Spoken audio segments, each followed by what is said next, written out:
there!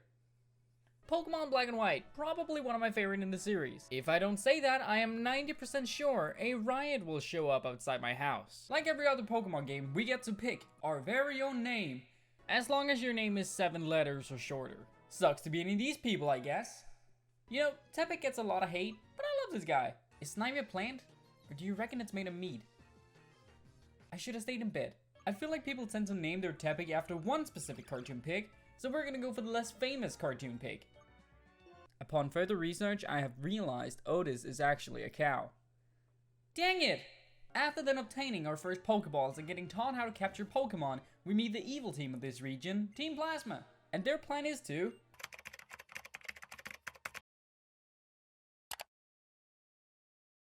liberate all Pokemon from their trainers by either manipulating the trainers to release their Pokemon or by theft. Ah! Cool. We then meet Mr. Totally Not a Pokemon, who I'm sure will not have a major plot point later on in the story. Hey, you! I'm gonna do something amazing. Wanna watch? Sure? That's it? Yes! So, one amazing stunt and a million purloins later, we take on the first gym. I love this gym, because it teaches you that water is not weak to fire. And after clearly making all the right decisions and definitely not dying to a pet rat, we defeat Guy with blue hair and get our first badge. Wow! After leaving the gym, we get kidnapped by a science lady who takes us to a bedroom and tells us there is a mysterious Pokemon nearby. Not sure if that's a metaphor for anything, but hey! We then enter the Dream Yard to find out that this mysterious Pokemon is in fact just a Pokemon. Team Plasma shows up again to liberate it and get something called Dream Mist. But then, out of nowhere comes Mama Mana to save the— oh, look! Otis is evolving. Well, so far we have a fire pig and a grass monkey. Pretty solid, I'd say. We move on from Striaton City and wait, is that a Pikachu? Route 3, we meet back up with Sharon and— oh no, it's Team Plasma again. This time they stole this girl's Pokemon. So like the hero that we are, of course we try to ignore it and— oh god damn it.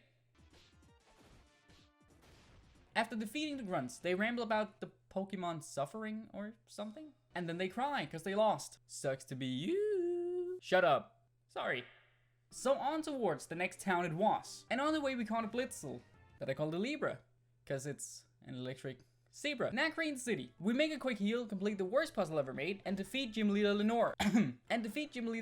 To get our second badge. And after having boosted my ego a little more, Team Plasma shows up again to steal the skull of a skeleton that we then have to chase after. We find them hanging out in the middle of the forest, so then we, once again, defeat them in battle and they hand over the skull. And after being told off by a monk, we continue to Castilia City, experience a little bit of witchcraft, crash a pajamas party, and get our third badge. Cool! Next up is Nimbasa City, the city of opportunities. You could go to court, try out your luck with sports, become an actor, you can even go to an amusement park. Wait, is that a Pikachu? So we stumble upon N again, and he wants to take us on a ride in the Ferris wheel. You're paying, right? No. Oh. After then experiencing the saddest moment in gaming history, she just wants to be a Pokemon trainer. We do our best to get ready for the next gym. And just like that, the fourth batch is ours. We continue on from Mufasa City and suddenly we encounter the champion, who I'm pretty sure happens to have fire Pokemon. He tells us a bit about how lit it is to be a Pokemon trainer and only to follow the fire within us. Oh my god, we get it. He has fire Pokemon. He then makes us battle 2 random school kids that we of course beat in battle. I know, I'm pretty cool. Moving on. After crossing what is definitely not supposed to be the Golden Gate, we meet Mr. Yeehaw, where my horse at? Clay! His name is Clay and he's the next gym leader, so we defeat him and get our 5th badge. Nice.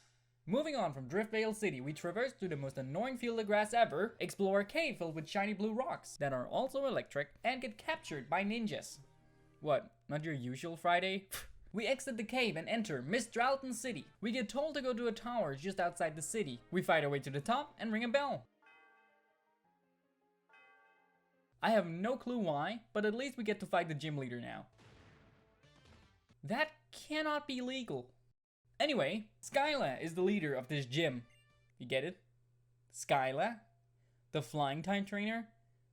She has Sky in her name, and she has flying type Pokemon. We defeat her pretty easily and get our 6th badge. Yeah, that's cool, but can I just have your number?